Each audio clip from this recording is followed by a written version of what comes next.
everyone, Allison Steinberg here with Lindell TV. We're with Senator Ron Johnson, who's doing fantastic work on exposing the lies behind the COVID shot, as you call it, because it's not actually a vaccine. Talk to us about what you covered today in the hearing.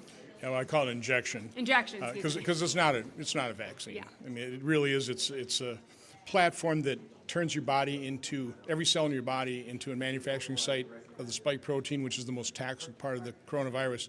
Gee, what could go wrong? Yeah.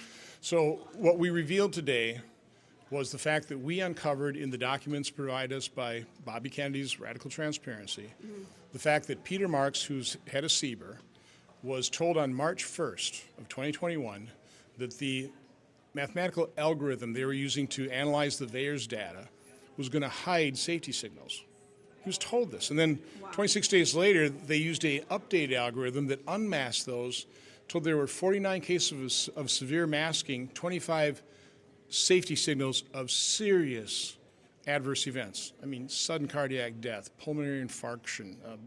I listed about 10 of the 25. Yeah. And rather than put a medal on Dr. Anna Sharfsman on her suit coat, they shunned her aside. They told her to cease and desist. They didn't want to see it. They continued to use the old system, knowing it was masking. Again, as I said, you don't need a sophisticated mathematical model to take a look at what was happening in 2021 as deaths and adverse events exploded. Even on a adverse event or a death per million dose basis, it was 55 times worse than adverse events on deaths on flu vaccines. Yeah.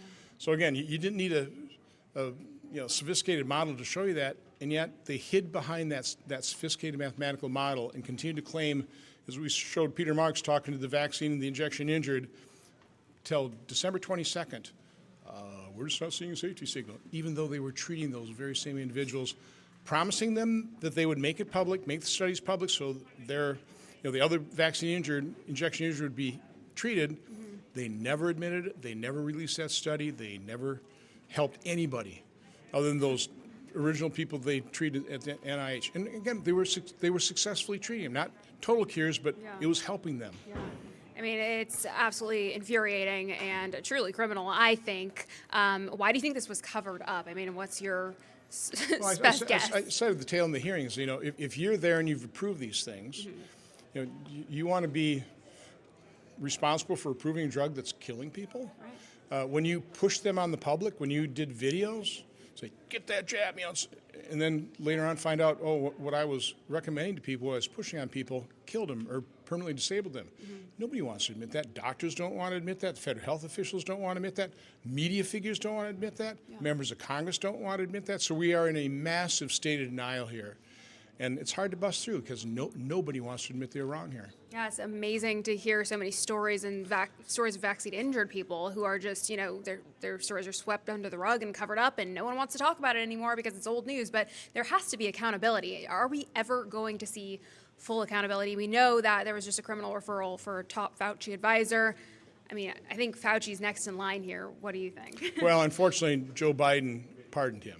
Yeah. So legally, he's out of the woods. But no, really? we need to expose what he did. Yeah. Bobby Kennedy did a great job, and the real Anthony Fauci really showing what an awful human being Fauci is. Yeah. We need to continue that exposure.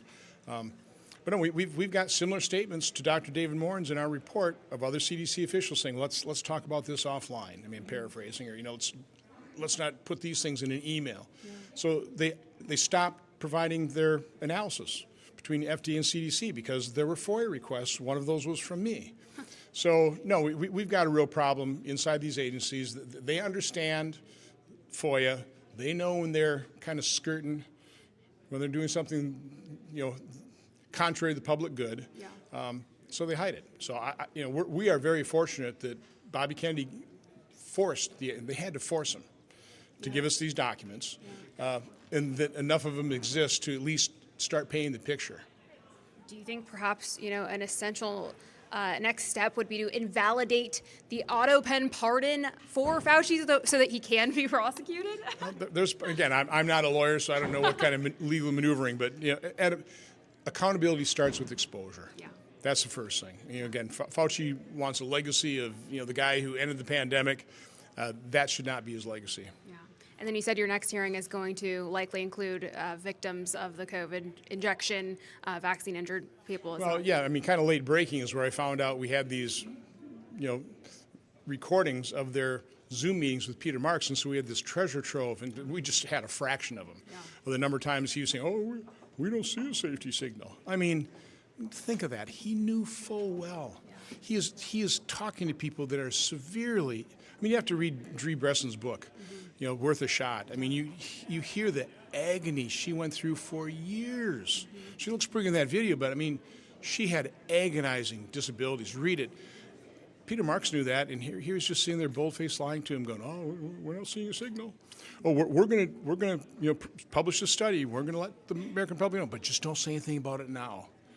It's really sick and craven. It is very sick. Well, we're so grateful for all the work that you continue to do to expose the tyranny and the corruption. Thank you so much, Senator. We appreciate you.